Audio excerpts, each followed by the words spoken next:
Hello दोस्तों, इस video में क्लास 7 विज्ञान बुक चैप्टर 2 प्राणियों में पोषण, इस चैप्टर का सारा क्वेश्चन आंसर इस वीडियो में करने वाले हैं। तो आइए स्टार्ट करते हैं। फर्स्ट नंबर क्वेश्चन है, उचित शब्द द्वारा रिक्त स्थानों की पूर्ति कीजिए। तो इसका आंसर देखते हैं। को नंबर से मानव पोषण के मुख्य चरण अंतर्ग्रहण और पाचन, फिर पोषण, फिर स्वायीकरण और फिर निष्कासन। नेक्स्ट क्वेश्चन, मानव शरीर की सबसे बड़ी ग्रंथि का नाम यकृत है। नेक्स्ट क्वेश्चन, अमाशय में हाइड्रोक्लोरिक अम्ल एवं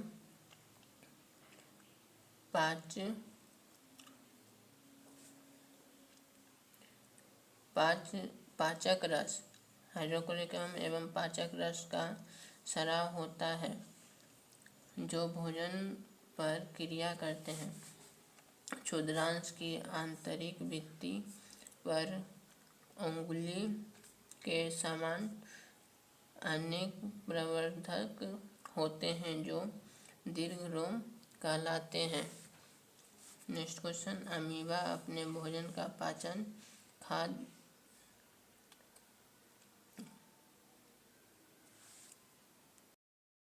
खाद्यान्नी में करता है।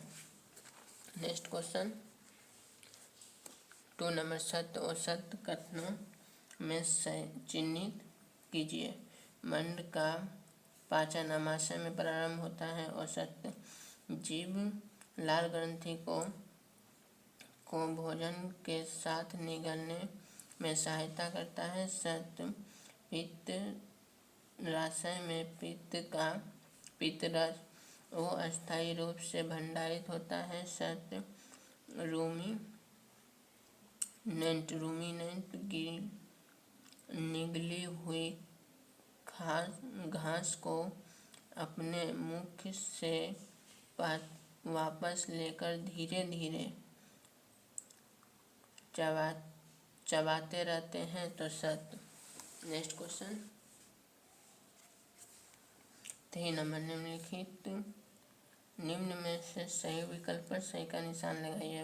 वसा का पूर्ण रूपेण पाचन जिस अंग में होता है वह है क्षुद्रांश में। नेक्स्ट, जल का अवशोषण मुख्यतः जिस अंग द्वारा होता है वह है बृहदांश। नेक्स्ट, कॉलम ए में दिए गए कथनों का कॉलम बी में कथनों से मिलान करें। तो यहाँ कार्बोहाइड्रेट, शर्करा, प्रोटीन, एमिनो अम्ल में और वसा अम्ल एवं ग्लिसरीन।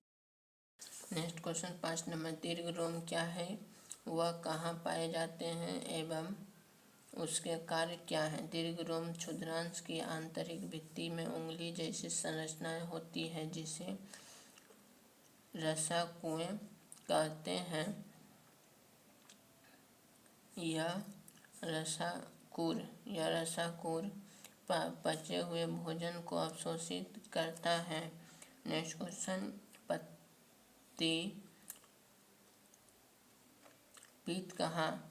पित्त कहाँ निर्मित होता है। यह भोजन के किस घटक के पाचन में सहायता करता है। पित्त रस का निर्माण शरीर के सबसे बड़ी ग्रंथि यकृत द्वारा होती है जो वसा का पाचन में मदद करता है। नेक्स्ट क्वेश्चन 7 नंबर, उस कार्बोहाइड्रेट का नाम लिखिए जिसके द्वारा रूमिनेंट द्वारा किए जाते हैं, जिसका पाचन रूमिनेंट द्वारा किए जाते हैं परंतु मानव द्वारा नहीं। इसका कारण भी बताइए।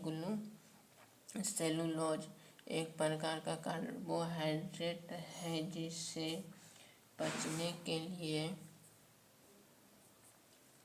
अधिक समय लगता है। इसका पाचन बड़े पशु जैसे गाय, बकरी, हाथी के द्वारा किया जाता है, क्योंकि मनुष्य की तुलना में इसका आहार नाल बड़ा होता है।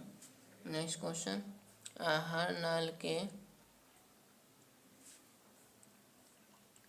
नाल से कि हमें ग्लूकोज से ऊर्जा तुरंत प्राप्त होती है। हमें ग्लूकोज से तुरंत ऊर्जा मिलती है क्योंकि यह O2 से अभिक्रिया करके CO2 गैस तथा जल में टूट जाता है और हमें ऊर्जा मिलती है। नेक्स्ट क्वेश्चन,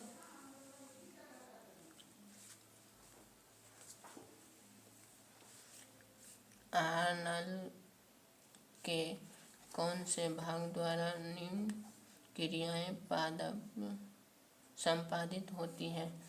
पचे भोजन का अवशोषण, छोटी आंच में भोजन का चबाना पाचन कहलाता है। जीवाणु नष्ट करता है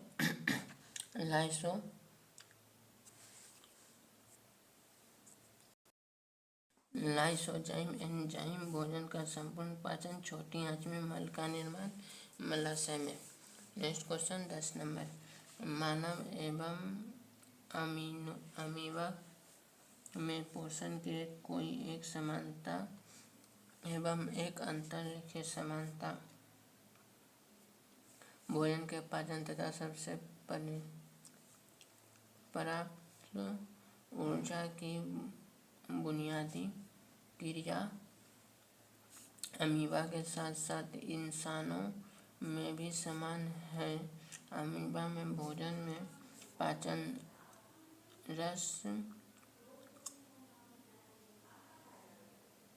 सक्रिय होता है जो भोजन पर कार्य करता है और इसे सरल पदार्थों में तोड़ देता है। धीरे धीरे पचा हुआ भोजन अवशोषित होता है। इसी तरह मानव में विभिन्न पाचन रस भोजन से मिलकर काम करते हैं और इसे सरल पदार्थ में तोड़ देते हैं।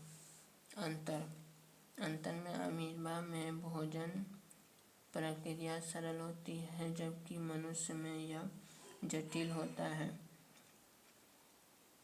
अंतःग्रहण और उत्सर्जन की प्रक्रिया भी काफी भिन्न होती है। अमीबा अपने भोजन को पादप के माध्यम से पकड़ता है। अवशोषण के पश्चात बिना हुआ भोजन खाद्यान्नी द्वारा बाहर निकाल दिया जाता है, जबकि मनुष्य में भोजन मुख से अंदर ले जाता है और पाचन और श्वसन की एक जटिल प्रक्रिया से गुजरता है। अंत में पचा हुआ पदार्थ मल के रूप में निष्कासित कर देता है। नेक्स्ट क्वेश्चन, कॉलम ए को कॉलम बी से मिलान कीजिए। कॉलम में लार ग्रंथि लाल रस स्रावित करता है। आमाशय अम्ल का निर्वहन, यकृत पित्तरस का स्राव और मलाशय मल त्याग, क्षुद्रांश पाचन को पूरा होना और वीर्यांश जल का अवशोषण। नेक्स्ट क्वेश्चन, चित्र 11 क्वेश्चन नंबर 12, चित्र 12.11 में 2.11 में दिए हुए पाचन तंत्र के आरेखित में नामांकित कीजिए। तो इसके आंसर में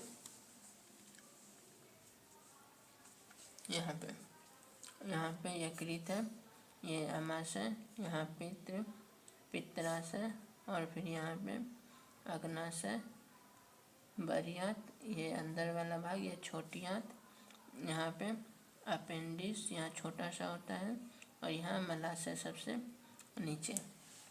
next question 13 number. 13 number question, क्या हम केवल हरी पत्तियों घास का भोजन कर जीवन निर्वाह कर सकते हैं? चर्चा कीजिए। कच्चे पत्तेदार सब्जियां और घास सेलुलोज एक प्रक्रिया का कार्बोहाइड्रेट से संस्कृत है। मनुष्यों सहित कई जानवर सेलुलोज को पचा नहीं सकते क्योंकि इसके पास विशेष एंजाइम और कुछ विशेष प्रकार की बैक्टीरिया नहीं होती है जो सेलुलोज को पचा सकते हैं। इसलिए हम इन सब्जियों को उबालते या पकाते हैं जो सेलुलोज को सरल कार्बोहाइड्रेट में तोड़ देता है। केवल सब्जियां को उबले हुए या पके हुए रूप में लेकर खा कर उसको पचा सकते हैं। तो ये चैप्टर यहीं समाप्त होता है। नेक्स्ट चैप्टर का क्वेश्चन आंसर नेक्स्ट वीडियो में देखेंगे। थैंक यू दोस्तों।